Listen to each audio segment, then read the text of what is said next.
on ground strikes. Obviously, we want to attack the eyes and get to our feet as quick as possible, but these are the different ground strikes. So we know that we have a technique of gouging the eyes and getting up to your feet. Sometimes they're tucking their head down, and there's different strikes that we can employ here.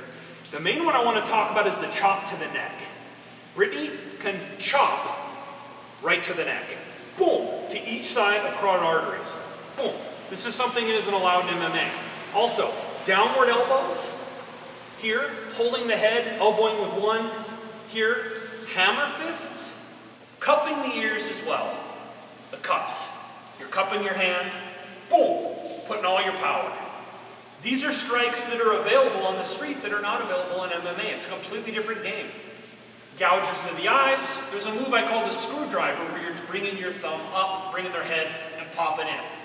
But most importantly are these chops. These are something that's going to open your opponent right up. So all these different techniques are going to open up to where Brittany can get the eyes, turn onto her hip. Striking, still striking. Boom, boom, right there, coming up to her feet.